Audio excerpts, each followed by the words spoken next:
días. Ánimo. Bueno, vamos a iniciar con la maestra Raquel Buenrostro para que nos informe sobre los trámites que se tienen que hacer y poder contribuir. Se nos hizo una pregunta ayer y se ha estado insistiendo en que hay muchos obstáculos y que es importante simplificar para que el contribuyente pueda cumplir con su responsabilidad. Entonces, tú ya conoces el tema y sería cosa que lo explicar, por favor. Con permiso, presidente. Buenos días. Con relación a la pregunta sobre la constancia de situación fiscal, lo primero que hay que decir es que el SAT nunca pidió la constancia de situación fiscal. No es un requisito del SAT. ¿Cómo da origen toda esta necesidad de la constancia de situación fiscal? Lo que sí es que históricamente, cada que se emite una factura, lo único que se verificaba por sistemas era el RFC en el SAT. Y a partir de este año se puso una modificación en la miscelánea fiscal donde se decía que además del RFC, la siguiente por favor, íbamos a verificar el nombre y la razón social y el código postal. Y ese requisito de verificación del nombre y razón social o código fiscal iba a entrar, vimos un periodo de transición, iba a entrar a partir del 1 de julio. ¿Qué sucedió? Que la mayoría de las personas que tienen sueldos y salarios no conocen el código fiscal que tienen registrado en el SAT. Como no conocen, el código postal. Como no conocen el código postal, pues fueron los propios gerentes de recursos humanos de las empresas que mandaron a los trabajadores a conseguir el dato del SAT. Y en el SAT, el documento que contiene esa información, pero además tiene otra más, es la constancia de situación fiscal. ¿Qué es lo que pasa? Pues siempre se deja el trámite hasta el último. La fecha límite era el 1 de julio y en mayo empezaron a llegar las solicitudes de constancia, ¿no? Lo dejaron hasta el final y luego lo que empezaron a hacer fueron muchos patrones a condicionar o a presionar a los trabajadores para condicionarles el pago. Entonces ahí lo primero que hay que decir es, primero, el SAT no pidió la constancia de situación fiscal. La factura o el timbrado de nómina lo único que tiene que contener es el código postal y el nombre correcto del trabajador.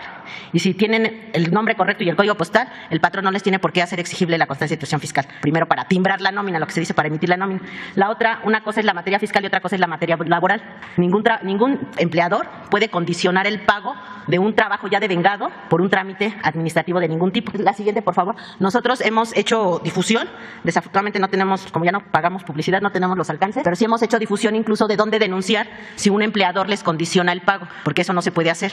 Después nada más es importante mencionar que cuando nosotros vimos que se empezaron a hacer las filas, porque lo dejaron hasta el final, desde el 8 de junio nosotros publicamos una facilidad administrativa donde dijimos que eso no lo íbamos a exigir y lo dejamos hasta el 1 de enero del 23. O sea, eso ya también se estuvo difundiendo. La siguiente, por favor. Bueno, ahorita le estuvimos difundiendo varias cosas. Uno, que no necesariamente se tiene que ir a ventanilla. Hay varios caminos y son, por ejemplo, se puede hacer desde lo que le llamamos el SAT móvil, el SAT ID, que es otra nada más con uso de contraseña, y el otro es el portal del SAT. Entonces, esos tres caminos se pueden utilizar sin necesidad de ir a la ventanilla. Desafortunadamente tampoco la gente está muy familiarizada con los aplicativos, con las aplicaciones, pero la verdad para eso se hizo la prórroga y desde el 8 de junio se publicó la prórroga hasta el 1 de enero del 23. Ahora, sí quisiéramos comentar por qué se hizo eso. Eso fue una medida preventiva para las empresas factureras. Las empresas factureras, las empresas fantasmas, además de facturar gastos que no existen, también facturan nóminas que no existen. Y las nóminas que emiten principalmente son jóvenes de 18 años o adultos mayores. ¿Por qué? Porque son la gente, por ejemplo, a los 18 años, pues muchos jóvenes no están insertos en el mercado laboral, sino siguen estudiando y entonces aprovechan para generar nóminas falsas. Y también para adultos mayores. ¿Qué pasa con eso? Por ejemplo, nosotros nada más para que tengan una dimensión, porque son cientos y miles de empresas que hacen eso. Había, por ejemplo, una vez nos llega un pensionado del IMSS que casi se desmaya ahí en una oficina porque cuando se automatizó la declaración, ven que la declaración para hacerla más fácil ya está toda prellenada, se dio cuenta que al mes él recibía aproximadamente 28 millones de pesos de salarios. Todos eran salarios chiquitos, pero eran muchísimas empresas. Era un señor de como de 87 años que lo llevaron sus hijos en silla de ruedas porque estaba a punto de un infarto, porque es que soy pensionado del IMSS. Yo no sé de dónde me sacan eso. Y las empresas estaban físicamente o al menos con domicilio desde Tijuana hasta Mérida y el señor en todos lados le pagaban sueldos muy bajitos, que incluso les ponen sueldos bajos para tener derecho al subsidio al empleo. Entonces, por eso pedimos el código postal, porque era un dato que solo lo tiene el contribuyente o el trabajador, no lo tienen las empresas. Las empresas a veces sacan el RFC de la CURP. A partir de la CURP hacen sus intentos y como hay un validador de RFCs, pues ahí completan los datos y inventan los RFCs, ¿no? Entonces, esa fue la razón y también la razón de denominación social, porque luego tomaban RFCs donde las iniciales, por ejemplo, son muchas veces, por ejemplo, iniciales de entes públicos. Entonces, por ejemplo, hay muchísimas facturas, sobre todo hemos encontrado cuando se compran carros deportivos, que se usan mucho para lavar dinero, carros deportivos en efectivo, usan mucho un RFC, por ejemplo, que tiene las mismas iniciales del INDEP. Entonces ponen como si la factura fuera el INDEP. Cuando vienen las solicitudes por transparencia que ustedes mismos vienen, pues así como que no cuadran las cosas porque el RFC es de una persona y el nombre de razón social es de otra. Para evitar todo este tipo de defraudaciones fue que metimos estos dos campos. Ahora, lo que nosotros estamos haciendo, dadas las filas que hay, porque la mayoría de la gente no tiene una cultura todavía que está en proceso de ir a las aplicaciones en sistema, pues nosotros lo que dejamos fue todo esto para el 1 de enero del 2023 y lo vamos a valorar. Si realmente tiene un impacto importante en la contención prevención de la creación de empresas factureras o empresas fantasmas, pues lo que podemos hacer es dar una prórroga si todavía no están todos los contribuyentes ya conocen su código postal, y si no también valorarlo y quitarlo. Pero el tema es que dos cosas. Uno, no se pidió nunca la constancia de situación fiscal. Ahorita no es obligatorio porque se hizo la prórroga desde hace más de un mes hasta el 1 de enero del 23, y la otra nadie se le puede condicionar para nada sus trabajos. Y les damos ahí les dejamos la presentación. Aquí están los otros lugares donde se puede sacar la constancia sin necesitar de ir a la ventanilla. En caso de que les vendan la constancia, porque nadie se las puede vender, aquí está el correo de denuncias y quejas en el SAT para atenderlos, y también les damos aquí en la presentación una serie de teléfonos por si a alguien le condicionan su pago como trabajadores, porque no se puede condicionar a nadie un trabajo ya devengado. Pues ese sería, Juan Presidente. Muchas gracias.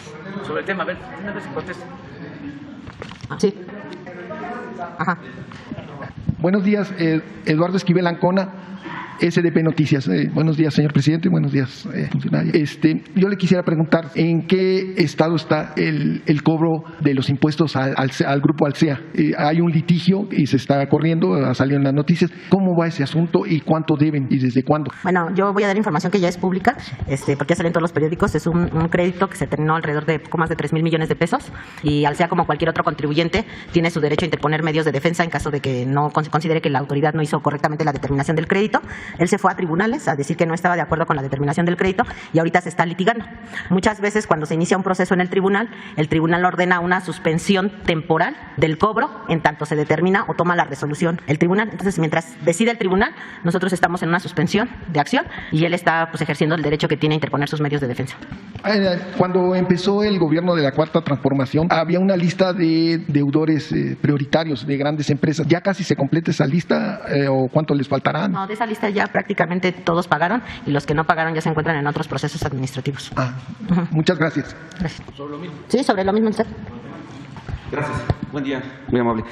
Bueno, las dos dudas que hay es acerca sobre las pensiones que usted mencionó. ¿Se están pidiendo a las personas que se van a pensionar esa constancia? Porque en algunos papeles del Seguro Social para la pensión lo solicitan. Están informados. No, el SAT no pide la constancia de situación fiscal a nadie, porque esa es información que nosotros ya tenemos. Vaya, entonces al seguro el SAT no le está pidiendo que lo pida. Nosotros no pedimos constancia de situación fiscal a ningún ente público ni privado. Lo único que es obligación de cualquier persona, de cualquier contribuyente, es cuando emita una factura, y no ahorita, va a ser obligación hasta el 1 de enero de 2023, que cuando emita una factura incluya el código postal y el nombre del trabajador o el nombre del pensionante. Eso es todo. Código postal y nombre. Los comercios. Código postal y nombre, a partir del 1 del 2023. Entonces, los comercios de enero sí pueden pedir la constancia. Código postal y nombre. Si usted se sabe su código postal de memoria y se sabe su nombre completo, nada más lo tiene que dar. Muy bien. Y como segunda pregunta, es acerca de las citas para cualquier trámite en el SAT.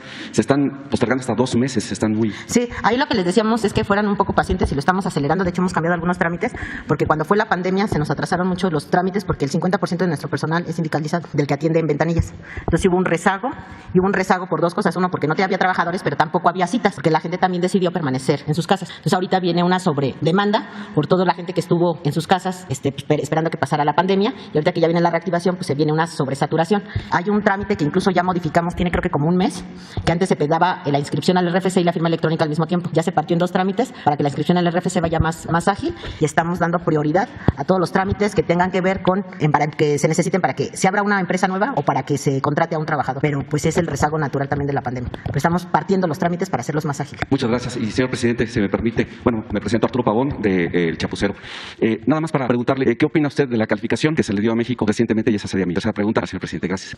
Gracias. Sí, hubo una calificación favorable a México porque se considera que se tienen finanzas sanas y esto pues nos permite estar bien posicionados en el mundo financiero. No está mal calificada la hacienda pública del país, y además de que las calificadoras consideran que están bien manejadas las finanzas públicas en el país, pues se está también demostrando con la estabilidad cambiaria, con la llegada de inversión extranjera. Ayer se dieron a conocer datos sobre el comercio internacional. Somos segundo socio comercial de Estados Unidos y creció el comercio con Estados Unidos en 20% en 5 meses, de enero a mayo, de acuerdo a las cifras, en comparación con el mismo periodo del año pasado, de alrededor de 250,000 millones de dólares a 310, 320. Se incrementó más de 60,000 millones de dólares en 5 meses. Por eso es el 20% histórico. Y así otros datos que demuestran que vamos bien. Hubo un incremento en la inflación, pero no desmedido, no ha llegado a 8, se quedó muy cerca de 8%. Sin embargo, con relación a la inflación en el mundo, México es de los países menos afectados y estamos tomando medidas para control de inflación, sobre todo en lo que tiene que ver con alimentos, porque en energéticos es de los países con menos incremento, con menos inflación nuestro país. Entonces, por eso estamos bien y hoy recibí el informe, como todos los días, de los ingresos. A ver si lo tienes, si no los pasa Laurita. Estamos arriba, sigue habiendo una muy buena recaudación, no tenemos déficit en recaudación ni en lo que tiene que ver con impuestos, lo tributario, ni con los ingresos del gobierno en general, porque no todo tiene que ver con impuestos, hay otro tipo de ingresos. Entonces hay un incremento en términos reales de 2-3%, y si se toma en cuenta la inflación de 8%, pues estamos hablando de un incremento en términos nominales pues del 10% o un poco más. Entonces eso nos da mucha tranquilidad. Aquí están. Esto es de... Este es el de ayer. El ICR, el impuesto sobre la renta, 15.4 en términos reales, de 1.014.287 millones a 1.265.000. El IVA, que en los primeros meses se estaba cayendo, ya trae 3% arriba en términos reales. Y la caída al principio y ahora también es por las devoluciones, porque estamos cumpliendo con lo que establece la ley, devolviendo el IVA a los que llevan a cabo actividades económicas, comerciales, pero de 561.000 millones a 625. Este es el IEP, este es el subsidio que estamos dando a la gasolina, por eso la caída de 224.000 a 74.000. Pero esto está dentro del balance, porque como estamos vendiendo casi 1 millón de barriles diarios de petróleo y ya llevamos como 4 meses con un precio de más de $90 el barril, esos excedentes nos permiten esto, el que no aumente el precio de la gasolina, y eso es lo que nos permite a la vez mantener lo más controlado posible la inflación, porque Raquel lo mencionó ayer, antier, la inflación es el impuesto que más afecta, sobre todo a la gente pobre. Si subimos el precio de la gasolina, se va todo para arriba. Entonces esto es un subsidio para la economía popular, para la gente, para todo el pueblo. Los tecnócratas no ven bien esto, porque pues ellos pues tienen para pagar, ¿no? Los de arriba, ¿qué les afecta si se paga la gasolina en 22 pesos o en 30 o en 40 o en 50? Pero para la gente humilde, se aumenta el frijol, se aumenta el pollo, se aumenta el huevo, la tortilla, sí les afecta. Entonces son visiones distintas, pero para tranquilidad también de nuestros adversarios, tecnócratas, conservadores. De todas maneras, aún con este subsidio, nos está quedando una utilidad, un excedente, como de 30.000 millones. Una vez entregado lo que le corresponde a los estados, porque también si aumenta el precio del petróleo, del excedente, se benefician los gobiernos estatales. Hay más participación. Entonces van a tener más participación y el gobierno federal, calculamos, todavía va a disponer de 30.000 millones. Pues comercio exterior, muy bien. Y lo que hablábamos es, estos son los tributarios, esto es lo que tiene que ver con Raquel de manera directa, ¿no? Y este es Hacienda en general. Claro que la mayor parte son tributarios, son de 1.772.000 a 2.063.000. De aquí estamos hablando de 200.000 millones más en lo que va del año, en términos reales. Y en total de la recaudación, pues lo mismo, son 3.6 de incremento. Entonces, por eso es lo de la calificación. No hemos solicitado deuda adicional. Se sigue manejando el presupuesto con mucha responsabilidad. Y la clave está en no permitir la corrupción. Porque cuando no hay corrupción, el dinero rinde, el presupuesto alcanza. Cuando hay corrupción, no avanza.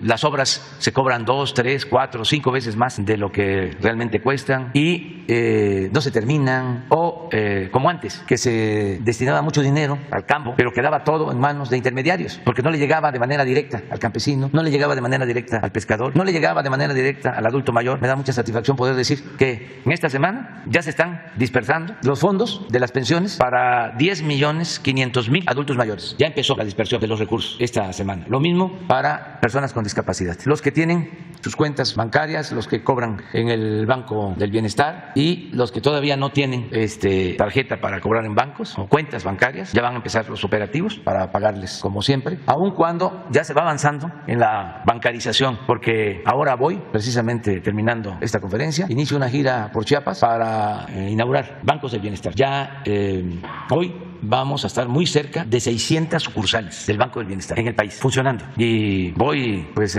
a comunidades apartadas donde no había bancos y vamos a tener terminadas 2.000 para finales de este año. A mediados del año próximo tenemos ya toda la red de cerca de 3.000 sucursales para que la gente cerca de donde vive reciba lo que por derecho les corresponde. Entonces es eso. Ustedes dos. 3, 4, 5. A ver, hasta ya los que preguntaron ayer, por ejemplo, ¿no? Es respetuosamente, cariñosamente, amorosamente. Buenos días, ya, gracias. ¿no? Que se dejen. Si no han preguntado, unos, ¿qué será? 2 días, ¿no? Porque yo no me doy cuenta y para que todos tengan posibilidad. Gracias, señor presidente. Stephanie Palacios, de la Agencia Internacional Sputnik. De acuerdo, la próxima semana va a su gira a Estados Unidos. Me gustaría preguntarle sobre pues esta visita, que usted sabe que lo del conflicto de Rusia y en Ucrania. ¿Será inevitable que usted hable con el presidente sobre este tema? Me gustaría saber la posición que tiene México ahora en esta con este conflicto, puesto que también se sabe que todas estas olas de sanciones también generadas por Estados Unidos también, y que bueno, muchos países han alimentado también a que este conflicto no se termine. Y hay algunos videos y algunas declaraciones que prueban de que pues este conflicto se ha agravado mucho porque inversiones millonarias pues han estado, pues que no termine, no tenga un fin, ¿no? Hay videos en donde campos y lugares en donde hay granos, hay alimentos, han sido incendiados por unidades de militares ucranianos. Entonces son información y son videos que no se pasan en canales de televisión porque pues bueno, con este tipo de ola de sanciones la gente no conoce y desconoce esta información. Me gustaría saber cuál es la posición de México ahora que va a Estados Unidos, puesto que será inevitable que el presidente Joe Biden le vaya a preguntar sobre esta situación. Bueno, nosotros nos apegamos a nuestra política exterior que está establecida en la Constitución, el principio de no intervención, de autodeterminación de los pueblos. Desde luego no estamos de acuerdo con invasiones, pero no queremos nosotros participar en conflictos internacionales. Hemos optado por la neutralidad. ¿Y ustedes creen que esta visita, cuando usted regrese, afecte sus relaciones diplomáticas con Rusia? No, en ningún caso. En primer lugar, el gobierno de Estados Unidos, el gobierno que encabeza el presidente Biden, es un gobierno respetuoso de nuestra soberanía. ¿Usted cree que...? Me consta, jamás ha habido una insinuación para que México se pronuncie en este conflicto de Rusia y Ucrania. Ha sido muy respetuoso. Seguramente será inevitable que le vayan a preguntar. La postura va a ser la misma. Nosotros no tomamos partido en esa guerra. Lo que queremos es que se llegue a un acuerdo, que haya una solución pacífica, porque las guerras solo producen sufrimiento. ¿Usted le pediría también al presidente Joe Biden que analice esta posible...? A todos. Yo lo que he dicho aquí es que falló la política, que se inventó para evitar la guerra, entre otras cosas, para poner orden en el caos. No se debió iniciar esa guerra. Pero entre las olas fue un error de las cúpulas del poder político y del poder económico en el mundo. En las declaraciones recientes del presidente ruso ha dicho que ellos no están negados a una negociación de paz. Sin embargo, estas sanciones han incrementado a que estas agresiones en Ucrania pues sigan elevándose y que además muchos pobladores huyan también a Rusia. Sí, es muy doloroso todo lo que sucede en una guerra. Pérdidas de vidas humanas, desplazados, gente inocente que sufre, que padece. Además, esta guerra precipitó la crisis económica mundial y se manifiesta con la inflación que está dañando a toda la economía del mundo y a la gente, porque afecta en Ucrania y afecta en Rusia y afecta en Europa y nos afecta a nosotros. Entonces, ¿qué es lo que nosotros podríamos plantear o qué es lo que nosotros sí estamos de acuerdo en promover? El cese al fuego y la búsqueda de la paz. En esto que comenta con el tema de los alimentos, se ha identificado que en muchas zonas también civiles, porque no se da toda la información, hay zonas que también se han combatido en zonas civiles con pobladores, pero no son parte de los militares rusos, sino que son de la contraparte. Entonces, pues toda esta información no llega de este lado de Occidente y también es una ola de guerra, sí, guerra de información que cubre todo lo que no pasa del otro lado. Entonces, pues solamente hay lugares como en este espacio en los que se pueden comentar que no se da la otra contraparte de la historia de este conflicto, ¿no? Sí, pero nosotros no queremos involucrarnos. Pero se garantiza que aquí las empresas rusas y van a seguir operando en México. Sí, igual que las ucranianas, igual que las chinas, las estadounidenses, las francesas. Nosotros no participamos en esa guerra. Nuestra postura es de neutralidad y lo que buscamos es que haya un acuerdo de paz, porque las guerras son nefastas y sufre mucho la gente y sufren inocentes. Y los dirigentes políticos, los dueños de las grandes corporaciones económicas, las élites del poder, están obligadas a actuar con responsabilidad. Todos estamos obligados. Para finalizar, en segundo tema, me gustaría saber el caso de María Elena Ríos, la saxofonista que fue quemada con su rostro con ácido. Ella había visitado 2 veces Palacio Nacional para que la recibiera usted. Me gustaría saber cómo va su caso, puesto que Ricardo Mejía había dicho que le habían regresado su protección cuando revisé un documento que le mandó Gobernación y que no, esas medidas de protección se delimitaron al estado de Oaxaca, no se delimitaron en la Ciudad de México en su traslado, puesto que ella está en riesgo todavía permanente de que le pueda suceder algo, está sola en la ciudad. Ella había interpuesto un recurso de inconformidad antes de que se hiciera esta Junta de Gobierno, pero no le hicieron caso. Ella presentó un documento de la Facultad de la UNAM de Música en donde ella notificaba que iba a entrar a clases para hacer clases presenciales, pero tampoco hicieron caso en lo del mecanismo y en la Junta de Coordinación para que le regresaran sus medidas.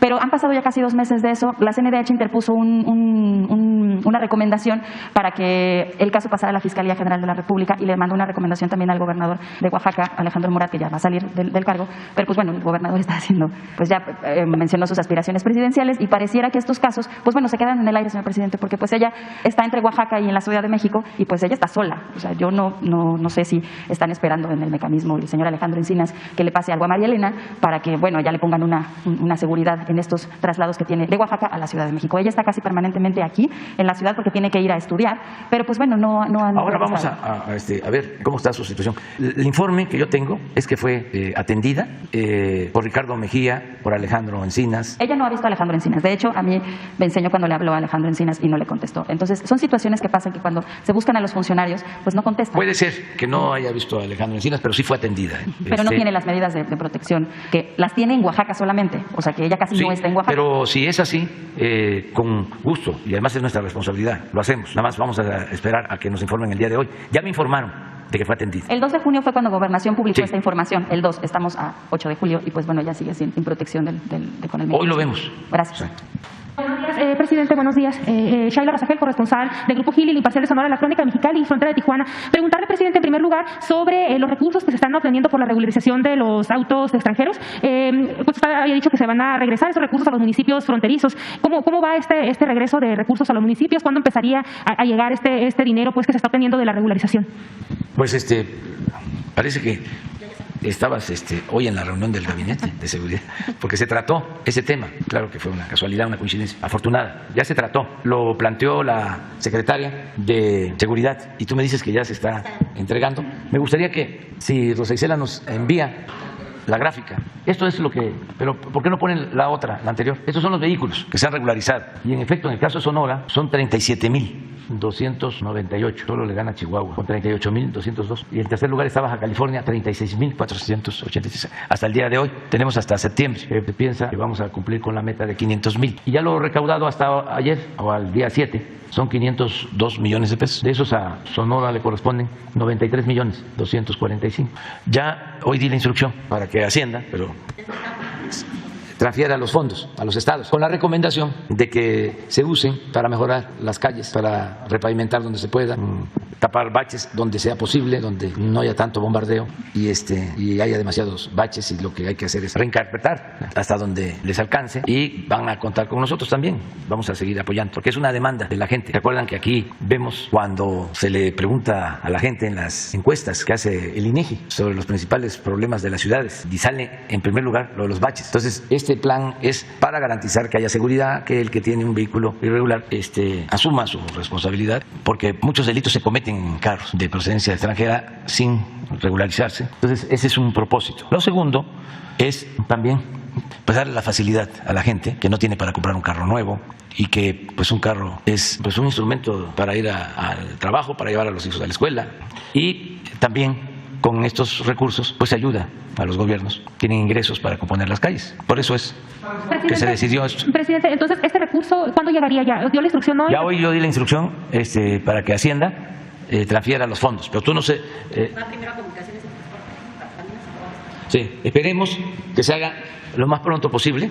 Y nos están escuchando los de Hacienda y los de Comunicaciones y Transportes y la directora del SAT, para que a más tardar la semana próxima ya se entreguen los 500 millones. ¿Y el reparto de este recurso va a quedar a juicio del Estado completamente? Queda a cargo del Estado. ¿O es para los municipios en donde más se ha regularizado? Ahí es donde ellos tienen que decidir cómo lo distribuyen. Hay un reglamento que se aprobó.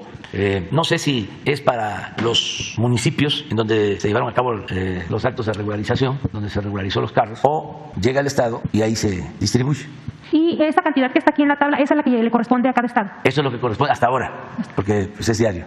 Muy bien, presidente, muchas gracias. En un segundo tema, presidente, pues luego de que la Corte de Estados Unidos pues eliminó el derecho al aborto allá en Estados Unidos, si le han comentado algo en el Gabinete de Salud, se planea hacer algunas revisiones de clínicas en el norte del país, por ejemplo en Baja California, en donde pues se puede realizar abortos legalmente, porque pues no sé si tengan alguna expectativa de que se espere que venga gente a los estados fronterizos a practicarse un aborto. No sé si le haya comentado algo en el Gabinete de Salud sobre qué expectativa hay en México de este tema. No hemos tratado el tema en salud, pero sí, es probable que ya las autoridades de salud estén considerando esa posibilidad. En todos los casos lo que estamos haciendo es mejorando el sistema de salud pública en todo México. En eso estamos. Pero vamos a pedirle a los médicos del sector salud si tienen algo sobre este tema en particular. Sí, vamos a pedirle una opinión. Sí. ¿Quién va? A ver, el que tiene meses. Muchas gracias, presidente. Sí. Ya tenía bastante viniendo y no preguntaba. Buenos días, señor presidente, licenciada, muy buenos días. Julio Mar Gómez, de la Agencia de Medios Digitales del Pacífico Noticias del Golfo. Presidente, como primer tema le expongo lo siguiente, a necesidad de quienes me hicieron llegar la siguiente petición. Señor presidente, le queremos hacer el conocimiento de los que estamos sufriendo cientos de familias de ejidatarios por el agua potable en el ejido del Porvenir en Ensenada, Baja California. Y esto es por la gran indiferencia que sigue habiendo en los 3 niveles de gobiernos con los que menos tenemos el pueblo. Sin embargo, presidente, el problema no es la falta de agua, sino su distribución. Y va el agua para los que más tienen y como los grandes empresarios de la zona. En el municipio de Ensenada, el presidente Armando Ayala Robles no ha atendido nuestra petición y como primera autoridad política esperamos que desde este espacio nos pueda atender en primera instancia, por lo que también solicitamos la atención del Gobierno del Estado y de la Comisión Nacional del Agua para resolver este problema viejo. De igual manera, hemos solicitado la intervención de la gobernadora Marina del Pilar Ávila Olmeda, quien le ha dado preferencia a las grandes empresas, a los vinicultores del Valle de Guadalupe, entre ellos las casas vinícolas como La Cheto, Las Nubes, El Cielo, Bar de Agua, el Bar, Agua de Vid y otros por mencionar de las grandes empresas. Señor presidente, muy apenas nos alcanza para vivir y su pueblo, presidente, estamos comprando pipas de agua que van hasta 1,100 pesos para el suministro básico de nuestros hogares. No sin importar, presidente, aprovechamos para comentarle que como muchos ejidatarios y ejidos del estado de Baja California, hemos tenido problemas con el Registro Agrario Nacional, quienes se han tomado atribuciones que le pertenecen a la Procuraduría Agraria, entorpeciendo el trabajo del ejido del tema histórico de nuestras tierras, con este tema histórico de la propiedad de la tierra, del ejido del Porvenir, asegurándoles a los empresarios que utilicen nuestras tierras ejidales y dárselas a vinicultores pisoteando nuestros derechos de nuestras tierras, haciendo más ricos a los ricos, por los que les solicitamos una audiencia en conjunta con autoridades ejidales de la Procuraduría Agraria también y el Registro Agrario Nacional. Esto es lo que hace unos días les hice llegar a la licenciada Leticia sobre este tema. En la conferencia pasada que tuve la participación, quedó de que yo pudiera entrevistarme con el Procurador Agrario, no se pudo. Sin embargo, no hay problema que no haya tenido yo el contacto con el Procurador Agrario, que usted había dado la orden, pero se está atendiendo a las personas del ejido de allá de Baja California. Esa es una gran ventaja que tenemos, pero que seguimos pendientes, aparte seguimos con la misma investigación sobre los temas ejidales que hay, sobre todo en Baja California. Ese sería el primer comentario, presidente. Y, presidente, en otro tema, me queda claro que la separación de poderes es muy importante. Sin embargo, dentro del Tribunal Federal de Justicia Administrativa, la magistrada Nora Urbi ha empezado una campaña para desestabilizar al tribunal y presionar a la salida del actual presidente Rafael Ansúrez. La Auditoría Superior de la Federación inició un proceso en contra de la magistrada por tener en su poder 7 millones de pesos en efectivo sin explicación alguna. Tengo el número de la averiguación FMSC CDMX 000553 del 22. Todo pareciera que la intención de la magistrada Urbi es quedarse ella como interina para desde allí arreglar su problema personal. La pregunta, presidente, ¿es correcto lo que sucede en esta institución de impartición de justicia? ¿Cuándo este tribunal se ha manchado con dicha orden contra la magistrada Nora Urbi en plena época de relevo de su presidente para fin de este año? Pues mira, en el primer caso le vamos a pedir al director de Conagua, que eso es muy importante, la petición, la demanda de que haya agua, le vamos a pedir que nos informe y que se hable con el presidente municipal de Ensenada y con la gobernadora. Con los dos tenemos muy buenas relaciones y nos van a ayudar para que se atienda a esta petición de la gente. Y en el caso agrario, continuar con Leti Ramírez y con el procurador agrario, seguir haciendo los trámites para que haya justicia, ¿no? Acerca de lo del tribunal, ahí me abstengo porque viene un proceso, tú mismo lo acabas de mencionar, de cambio. Y entonces hay efervescencia, como es natural, ¿no? Nada fuera de lo común. Y es mejor esperar a que se den las cosas, ¿no? Sin embargo, pues ya expresaste tu punto de vista. Aquí somos libres, se hacen denuncias, se respeta la libertad de expresión, pero no es un tribunal. Aquí opinamos libremente, ejercemos a plenitud nuestra libertad y nuestro derecho a disentir, pero existen pues ministerios públicos y jueces y magistrados y ministros, ¿no? Que son los que deciden quién es culpable, quién no es culpable. Eso nada más aclararlo, pues, porque no podemos hacer aquí juicios que tienen que ver con el Poder Judicial, pero sí expresarnos con libertad. Muchas gracias. En un último tema, presidente, el cual considero muy importante, es de Baja California Sur. Varios compañeros periodistas críticos del gobierno están siendo acosados judicialmente, hostigados, censurados y violentados en sus derechos humanos. Esto me lo hace de conocimiento que es por parte del gobernador Víctor Manuel Castro, el secretario de gobierno Homero Davis y su asesor exgobernador Narciso Agúndez Montaño, quienes están detrás de censurar el periodismo crítico y de investigación. Lo preocupante del tema, presidente, es que dan uso de la estructura del aparato gubernamental para fabricar delitos a través de quejas y denuncias penales para mis compañeros que ejercen el derecho humano de la libertad de expresión. Hace algunos días el secretario Dan Augusto acudió a la entidad y se le hizo de su conocimiento el tema y guardó silencio al no dar pie a que se resuelva la persecución política hacia mis compañeros periodistas, es decir, no se posicionó sobre el tema de los colegas. Ahora los comunicadores poderes del Estado no solo tienen que informar, sino también tienen que legislar para generar una ley de protección a periodistas en Baja California Sur que se llamará Libertad. Usted dijo que se acabaría la corrupción, sin embargo ahora tenemos como un parámetro y una realidad que un magistrado nos señale que ser periodista es un alto agravante. Quiero comentarle que algunas organizaciones internacionales ya investigan el abuso y el poder y la coacción de la libertad de la libertad de expresión en Baja California Sur, como Reporteros Sin Fronteras y CPJ. Mis compañeros se adelantan a que tenga un pronunciamiento fuerte como el de Assange que defienda en su propio país la libertad de expresión. No obstante, señor presidente, es necesario resolver la situación en Baja California Sur. Mis compañeros aclaran que no será suficiente que mencione que tiene un voto de confianza hacia el profesor Castro. También muy seguramente hablará que existen medios conservadores al servicio de grupos como de poder, como se mencionan algunos medios nacionales, incluso a periodistas como Carlos Loret. Me dicen que en esta ocasión se habla de periodistas locales e independientes que necesitan de la intervención federal y poner un orden y permitir a los informadores realizar su trabajo como lo establece los derechos humanos y nuestra propia ley política. Esto es por parte de mis compañeros, y puedo decirle que tengo pues los encabezados incómodos del periodismo de investigación, presidente, pero pues igual lo dejo aquí. Al tanto, en un encabezado incómodo, protegió gobernador de Baja California Sur a Vidanta, Los Cabos, vinculado a José Ramón López Beltrán. Vendió gobierno de Baja California Sur cuentas por cobrar por 100 millones de pesos. Baja California Sur convertida en el paraíso de los desaparecidos. Gobernador de Baja California Sur vio la veda electoral tras ofrecer facilidades de pagos en Baja California Sur. Entre otros temas, como contrató Víctor Castro a escondidas sin permiso del Poder Legislativo 600 millones de pesos a favor de Baja California Sur. Así es que es algo muy complejo, presidente, que sí necesitamos. No pasa nada. Y sí tienen razón los compañeros, con todo respeto, porque yo sí le tengo confianza al maestro Víctor Castro. O sea, que me leen el pensamiento.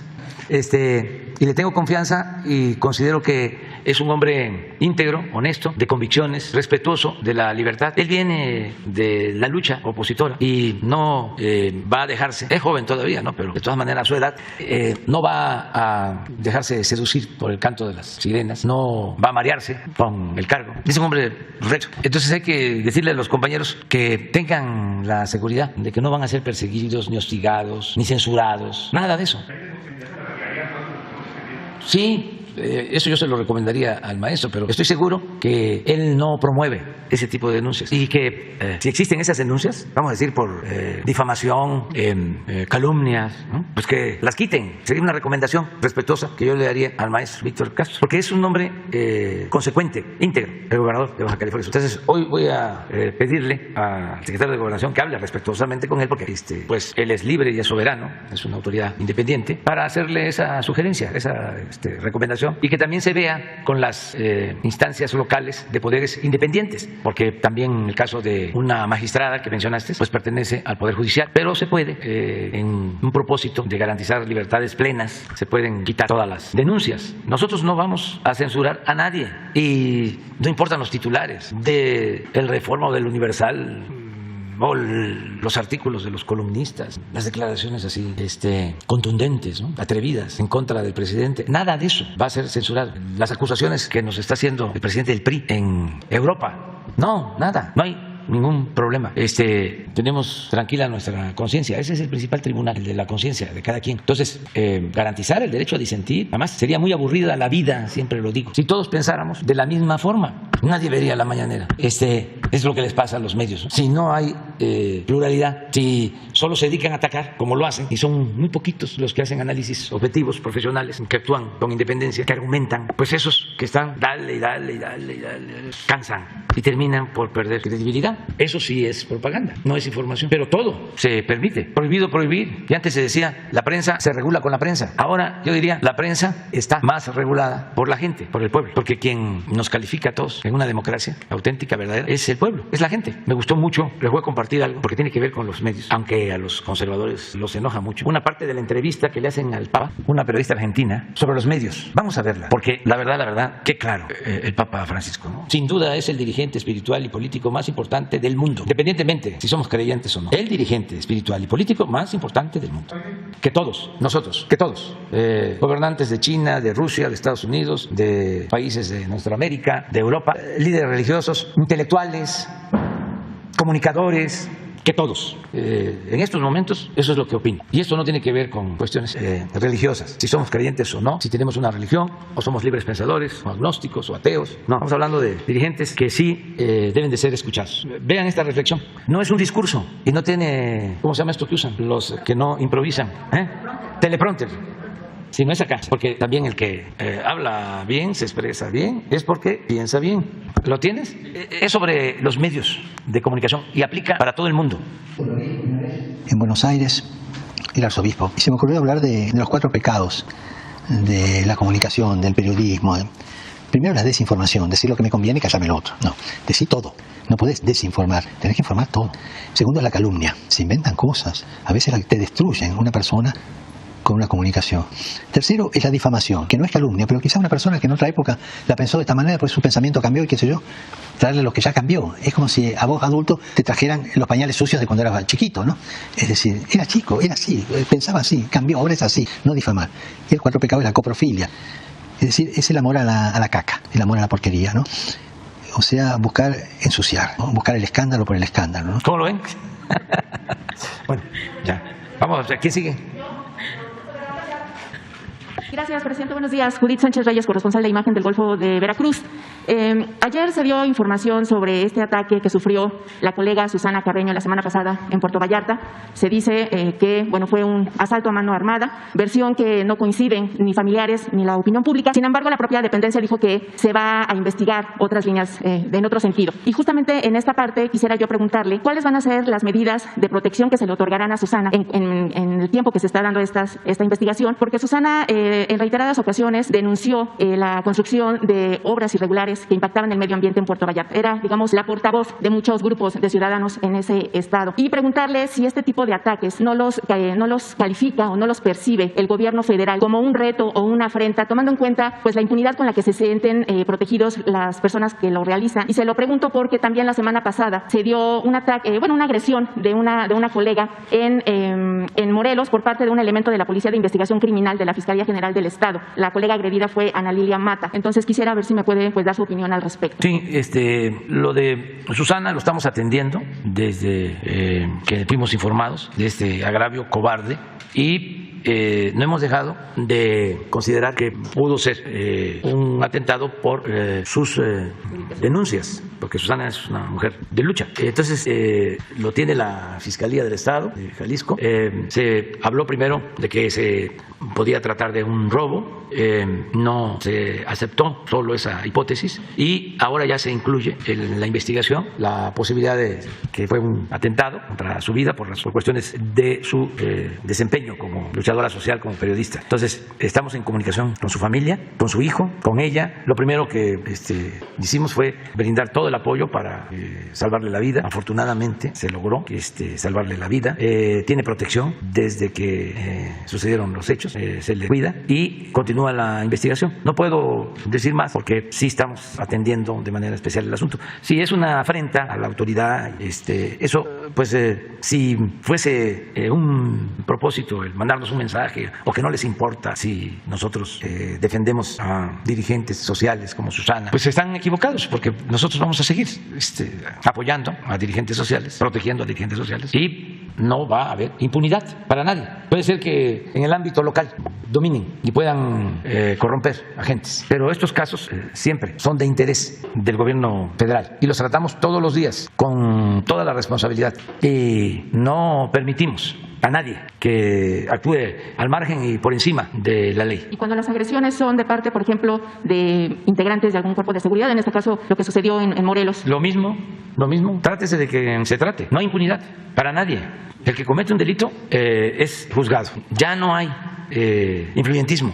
No se permite que los delincuentes tengan protección del gobierno. Por eso estoy convencido de que vamos a ir avanzando cada vez más en serenar la vida pública, en conseguir la paz, porque no solo estamos atendiendo las causas, se está ayudando a la gente más necesitada, se está procurando que haya trabajo, que sean buenos los salarios, se atiende a los jóvenes, trabajamos todos los días para garantizar la seguridad y algo muy importante, no se permite el contubernio, la asociación delictuosa entre delincuentes, sean de la llamada delincuencia organizada o de cuello blanco, y autoridades. No existe esa mezcolanza, no se alimentan, no se nutren mutuamente la delincuencia y la autoridad. Entonces, por eso tenemos ventajas. Cuando existe contubernio, cuando no hay fronteras, cuando la delincuencia manda, pues no hay ninguna garantía de conseguir la paz. Entonces, por eso mi optimismo de que vamos a ir avanzando. ¿Por qué no avanzamos más rápido? Porque estaba podrido el régimen político. Bien, presidente, en otro tema... Era una decadencia, no era una crisis que afectaba nada más en lo económico. No, una decadencia, un proceso de degradación progresiva. O sea, algo que lo abarcaba todo. Por eso una decadencia solo se puede enfrentar con una transformación. Y hay resistencias, fuertes resistencias. Bien. De ahí viene lo hemos comentado aquí, lo de los reaccionarios, los conservadores que quieren que se mantenga el statu quo, que nada cambie. Cuando se llevan a cabo transformaciones, reformas, resisten, se oponen y por eso se les denomina reaccionarios. Afortunadamente vamos avanzando, la gente nos está apoyando mucho porque es una combinación virtuosa. Si se llevan a cabo programas en beneficio del pueblo, se cuenta con el apoyo del pueblo. Y esto permite avanzar en la transformación. Esa es nuestra fórmula. Si nosotros le damos la espalda al pueblo, nos quedamos en el aire. Antes, ¿qué pasaba? No les importaba el pueblo porque con dinero compraban lealtades, conciencias, tenían todo el aparato propagandístico a su servicio, intelectuales orgánicos. En un segundo tema, presidente. Eso les permitía mantener el régimen de corrupción y así se imponían, incluso también con la fuerza, con la amenaza, con la represión, con la censura. Entonces, para poder resistir y al mismo tiempo garantizar libertades y hacer valer la democracia, pues no hay más que atender y gobernar con el pueblo. Y eso es lo que se está haciendo y nos está funcionando bastante. Presidente, en un segundo tema, ya se oficializó la salida de Carlos Morán de la dirección del Aeropuerto Internacional de México y se dio a conocer que un mando naval en retiro lo dirigirá. ¿Nos podría usted compartir los motivos de este cambio y su opinión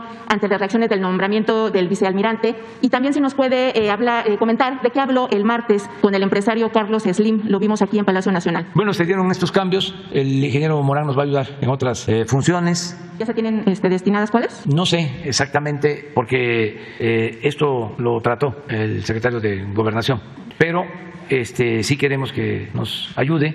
Desde luego va a depender de él, de lo que él decida. Y se consideró necesario el cambio para resolver algunas discrepancias, molestias que habían de pasajeros, mejorar el servicio y también dar una sacudida. Pues ya lleva mucho tiempo hay un sistema, ¿no?, de administración. Entonces hay que cambiar, hay que renovar. Y nos importa mucho la seguridad, el que no haya contrabando, el que no haya robos. ¿Se acuerdan cómo era antes el aeropuerto? A ver si un día alguien trae algún reportaje. Habían hasta balaceras, muertos en el aeropuerto. Recuerdo de algo con la Policía Federal y tráfico de droga y contrabando y tráfico de personas y mucho desorden. Entonces esto es para poner orden, es política. Lo que decía yo, que la política, entre otras cosas, se inventó para poner orden en el caos. De esta forma consideramos que van a mejorar las cosas porque ya estaba ahí la Marina ayudando, pero habían otras áreas que actuaban con las prácticas anteriores del viejo régimen. ¿Y sobre su reunión con el empresario? Y por eso se decidió,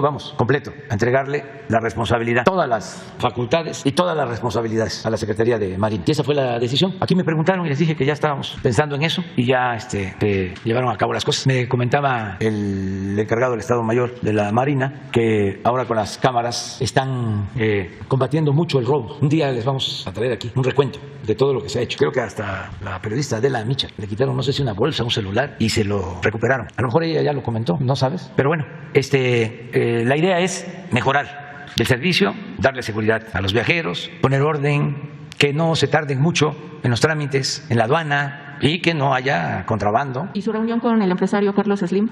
Pues comimos, platicamos de distintos temas. ¿Nos lo puede compartir? ¿Nos puede compartir algunos? Pues platicamos de todo, de cómo está la economía, cuál es su visión de las cosas, si la inflación nos va a llevar a la recesión mundial o no, sobre la economía del país, sobre los programas de infraestructura, sobre muchos temas. Es importante conversar con Carlos Slim, con otros empresarios de México, para saber cómo vamos. Lo cierto es de que no hay quejas, hay buen entendimiento, hay diálogo con los empresarios y tenemos diálogo con los obreros y desde luego que con los campesinos y con todos. Finalmente, presidente, ante el incremento de casos COVID a nivel nacional, de acuerdo a lo dicho por la propia Secretaría de Salud esta semana, quiero preguntarle si se recurrirá nuevamente al semáforo epidemiológico como sistema de monitoreo y de regulación de los espacios públicos, si nuevamente se harán campañas informativas para refrendar o remarcar los protocolos sanitarios o qué estrategia sanitaria se estará pensando implementar ante esta quinta ola de contagios y cómo se tiene también previsto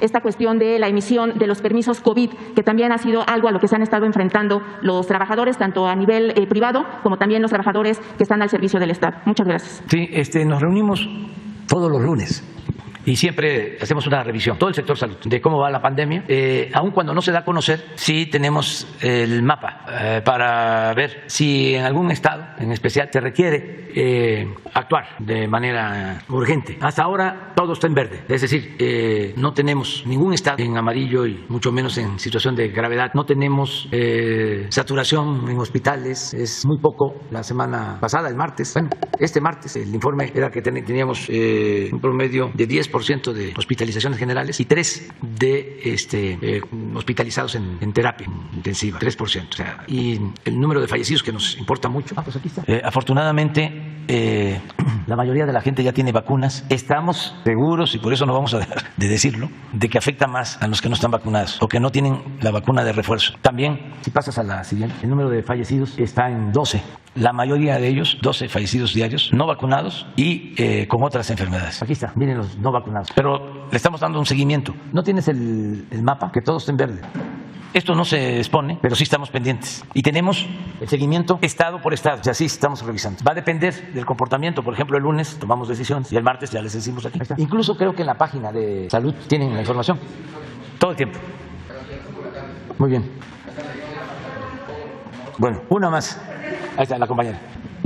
Buenos días, presidente. Buenos días, señor Buenrostro. En primer lugar, le quiero preguntar acerca de esta decisión del gobernador de Texas, Greg Abbott, que emitió una orden ejecutiva para que la Guardia Nacional y Seguridad Pública de Texas pueda devolver a los inmigrantes sin documentos a la frontera. Ya hubo un posicionamiento anoche de Relaciones Exteriores, señalando que no se puede entender esto sin considerar las elecciones en Estados Unidos y también delineando que la ley migratoria solo es una facultad del gobierno federal de Estados Unidos. Yo quisiera conocer, presidente, su posicionamiento respecto a esta decisión y también cómo va a actuar o qué medidas va a tomar el gobierno de México ante esta decisión del gobernador de Texas. Pues ya se pronunció la Secretaría de Relaciones Exteriores. En efecto, él se está extralimitando. No le corresponde legalmente tomar esa decisión. Es algo que tiene que ver con el gobierno federal en Estados Unidos. Sin embargo, como hay elecciones en noviembre, entonces buscan, ¿no?, el sensacionalismo, el amarillismo, piensan que así van a tener simpatía los de un partido o los de otro. Con nosotros no van a contar, porque aun cuando somos respetuosos de la soberanía de los países, pues no vemos bien que haya campañas antimigrantes con propósitos electorales. Lo considero inmoral, politiquero. Entonces, no creo yo que a los migrantes que han ayudado, han contribuido a la construcción de ese gran país, de esa gran nación, hay migrantes de todo el mundo, de Italia, bueno, Estados Unidos le dio refugio a perseguidos de todo el mundo, a libaneses, a judíos, desde luego a nuestros connacionales, también de pueblos del continente americano, de todos lados, de Asia, pues les agrade esa política antiinmigrante. Es una aberración y nosotros no estamos de acuerdo con eso, y ya lo he dicho y en su momento lo vamos a repetir más. Si hay un candidato o un partido que maltrata a migrantes y maltrata a mexicanos, vamos a pedirle a nuestros paisanos que nos ayuden allá para que no se vote por esos partidos ni por esos candidatos. Que no olviden lo que se dice en la canción de Rubén Blades: el que no quiere a su patria, no quiere a su madre. Muchos de los que viven en Texas tienen orígenes mexicanos, muchos, porque Texas pertenecía a México y en toda la Unión Americana hay mexicanos. 38 millones de origen mexicano, 38 millones de personas de origen mexicano, gente trabajadora, buena, que no debe ser maltratada. Ningún migrante. Y yo creo que esto aplica para todos los migrantes de cualquier país. Ahí en Texas hay políticos de origen mexicano, hay políticos de origen cubano, hay políticos también de origen asiático, y que van a estar apoyando a partidos o a políticos inhumanos, retrógradas, que están pensando en muros y en el uso de la fuerza y militarizar, cuando lo que se tiene que pensar es en la unidad y la fraternidad universal, que no está en la Biblia, que hay que proteger al forastero, que no hay que maltratarlo. Y muchos son evangélicos o católicos. ¿Y por qué no cumplen con las Escrituras? ¿Y por qué esa hipocresía, ese doble discurso? Ni más para sacar votos. Es muy vulgar hacer eso y no tiene fundamento legal, además, porque no les corresponde. Es como si aquí el gobernador, ¿de dónde? Porque me van a decir, cambia de ejemplo. El de Sonora, porque es amigo nuestro. El de Sonora dice, no vamos a permitir que entren los estadounidenses a Sonora. Pues no puede, porque esa es una facultad del gobierno federal, toda la política migratoria. Pero aunque es una obviedad, lo hacen porque pues ya nos tienen hablando de ese asunto, por ejemplo. Ya lograron su propósito. ¿Lo va a hablar con Biden, presidente, y saber si también en el sentido de su próxima reunión? Yo estoy seguro que el presidente Biden no acepta eso, no aprueba eso. Estoy absolutamente seguro. Es más, ya el Departamento de Estado ya está cuestionando esa medida. Este mismo gobernador, hace unos días, inventó que había que revisar los frenos de los volver a aplicar retenes para revisar a los transportes. Carreteras, para obstaculizar las fronteras, las aduanas. Cerró las aduanas con una argucia, con una maniobra supuestamente de tránsito. No es serio el señor, no es serio. Con todo respeto también a su autoridad, ¿no? Pero que no venga con eso, ¿no? Y a ver, ¿hay elecciones en Texas? En varios estados. ¿Y legislativas también? ¿Sí hay? Y legislativas en noviembre. Pues hay que estar pendientes. A ver quién va a ser ahí, quién va a ser candidato, a ver a quién apoya a él para estar pendiente, porque van a iniciar campaña con eso. Pues sí. Y ya lo dijimos, no vamos a permitir que se maltrate a los migrantes y a los mexicanos. Y de cara, presidente, a este encuentro, a esta reunión con Biden, ya terminó de definir la agenda, presidente, y si nos puede compartir parte de los temas que van a estar formando parte de sus planteamientos durante esta conversación. Ayudarnos mutuamente en una circunstancia difícil para los dos países y desde luego para el mundo. Entonces, tenemos que mantener una política de buena vecindad y estrechar aún más los lazos de cooperación entre los dos países, porque la crisis nos afecta. Estábamos hablando que somos buenos socios económicos, comerciales, vecinos, amigos, y una inflación descontrolada, pues sí es preocupante. De modo que tenemos que buscar actuar de manera conjunta, ayudarnos mutuamente para el control de inflación. Por ejemplo, este es un asunto que le voy a proponer. Tenemos nosotros un plan que, si lo aplicamos conjuntamente, puede dar resultados favorables, puede ayudar a nuestros pueblos. Son temas. Y tiene que ver también con la migración, tiene que ver con otros asuntos. ¿Va a adelantar la medida en la propuesta económica que quedó pendiente, presidente? Estas medidas de carácter económico para evitar la inflación, usted había señalado en días pasados que había una ahí que iba a dar a conocer. Sí, pero es que es parte del planteamiento que vamos a hacer. Presidente, y si me permiten otro tema, en el acto del campo militar del 22 de junio, donde se formalizó esta apertura a los expedientes y a todas las instalaciones militares que estuvieron involucradas en los actos o en el episodio de la llamada Guerra Sucia, caló muy hondo entre familiares de las víctimas de personas desaparecidas el discurso del secretario de la Defensa Nacional, Luis Crescencio Sandoval, donde señalaba que ya había autorizado usted que se inscribieran los nombres de los militares que cayeron en el cumplimiento de su deber, así lo dijo, por hechos del pasado. Yo le quiero preguntar, presidente, si usted autorizó este acto que dijo el secretario de la Defensa era manera para rendir tributo y homenaje a esos militares, y pues también sobre este posicionamiento que han hecho diversos comités y colectivos que pues se han mostrado indignados por esta decisión, por este anuncio, y pues exigieron que no se honre a los militares que participaron en estos hechos del pasado, en este terrorismo de Estado. Pues preguntarle acerca qué le responde precisamente a estos familiares de víctimas y saber si efectivamente usted autorizó este homenaje, presidente. Mire, yo lo que considero que es el momento es el tiempo de la reconciliación. Ya se ha avanzado el que los familiares de las víctimas de la Guerra Sucia participaran en este acto, el que se abriera el campo militar número 1, pero no solo eso, que se abran todos los archivos, que se inicie una investigación. Es un avance importantísimo. Acerca de las intervenciones, pues hubieron con toda libertad expresiones, en su mayoría condenatorias de la represión y del autoritarismo. Pero también el general Sandoval habló de quienes, en cumplimiento de su responsabilidad, para no decir de su deber, reciben órdenes y también perdieron la vida, fueron asesinados. No está hablando de los que operaron esas represiones, sino de soldados del pueblo que perdieron la vida. A eso se refirió. Y sí, eso me lo consultó. Yo dije que sí, porque hablamos de los soldados. Hasta dijimos, esto no incluye a personalidades o a oficiales, que ya sabemos, le dije. Dice, no, claro que no, porque él es un agente sensible. Entonces, o se malinterpretó, no se explicó bien, pero ni modo que se le hiciera homenaje a los jefes militares que llevaron a cabo estas masacres o estos actos de represión. Eso fue lo que se planteó, básicamente. Pero las familias dicen que primero se garantice justicia ante, porque sí. O sea, primero hay que avanzar en la justicia y después a los homenajes, presidente. Sí, pero se está avanzando y se va a avanzar más. Y no hay ningún problema para que se detenga toda la investigación. Pero esa fue la observación que él hizo y sí me lo consultó. ¿Cuándo se va a hacer este homenaje, presidente? No es ningún homenaje. No es ningún homenaje. Es poner los nombres de soldados campesinos que murieron en esa guerra, ordenada por las autoridades civiles. Pero las familias dicen que primero había que empezar por el esclarecimiento y después lo demás. Sí, incluso se puede hasta posponer Posponer me refiero a que, como tú lo planteas, se haga primero todo lo que tiene que ver con la investigación sobre la guerra sucia y luego se pone en consideración eso. Yo sé, es muy duro, muy difícil, ¿no?, el que se acepte el perdón. Yo lo he dicho muchas veces, cuando se dice ni perdón ni olvido, yo digo perdón sí, olvido no. ¿No vuelve esto más doloroso el proceso de reconciliación, presidente? Es muy doloroso la reconciliación, pero hay que buscarla. Y parte de la reconciliación es hablar sobre estos temas. Yo fui espiado por Nazar Haro, quienes participaron en la guerra sucia, en el periodo que se está investigando. Tengo mi expediente y ya, ni modo que voy a pedir que se le haga un homenaje o un reconocimiento a Nazar Haro. Con todo respeto, pues, también por sus familiares, porque qué culpa tienen sus familiares, que también esa es otra cuestión. Es muy fuerte todo esto, pero se tiene que conocer toda la verdad. Lo mismo en el caso de Ayotzinapa, que vamos avanzando y se tiene que conocer toda la verdad. Son nuestros compromisos. Y yo le digo, reconozco la lealtad del general Sandoval, porque di la instrucción, se abre el campo militar, todos los archivos, y no hubo ninguna resistencia. Y hasta me sorprendió cuando me informó Alejandro Encinas de que se iba a hacer el acto y pregunté, ¿ya están de acuerdo en la defensa? ¿Lo hablaron con el general Sandoval? Sí, ya llegamos al acuerdo de hacer y no hay ningún inconveniente. Y no hay simulación, no se va a esconder ninguna información. Entonces, cuando iba a hacer su discurso, me lo mandó y me mandó a preguntar eso. Dije, sí, pero esa es la explicación.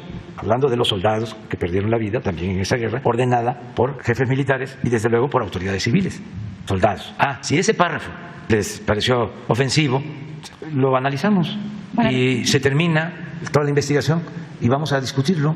Porque, pues, ¿de dónde son los soldados? Pues de Guerrero, de Oaxaca, de Chiapas. Es pueblo uniformado. Entonces, con familia, que también los perdieron a ellos. Entonces es un proceso de reconciliación. ¿Van a revisar entonces esta decisión, presidente? Sí, se puede revisarla. Y no creo que haya ningún problema por parte de la Secretaría de la Defensa en hacerlo. Pero no descartar la posibilidad de reconocer que soldados, pueblo raso, también fue sacrificado, perdió la vida en esa guerra sucia, absurda, injusta, inhumana. Gracias, presidente. Muy bien. Miren, nada más dos cosas es que se me estaba pasando. Nuestro pésame al pueblo de Japón, porque ayer fue asesinado, perdió la vida el ex primer ministro de Japón, Abe. Es un hecho muy lamentable. Estaba en un acto, una campaña. Hay elecciones, creo que para legisladores, para parlamentarios, este año, ya pronto. Y él estaba participando en un acto y fue agredido. Y le trataron de salvar la vida, pero no fue posible. Entonces, nuestro pésame al pueblo de Japón y al gobierno de Japón. Y desde luego a los familiares, amigos del ex primer ministro Abe. Bueno, muchas gracias. Es que todavía no está bien definida la agenda, pero sí está contemplado en una primera agenda el que haya participación de empresarios de Estados Unidos y de México.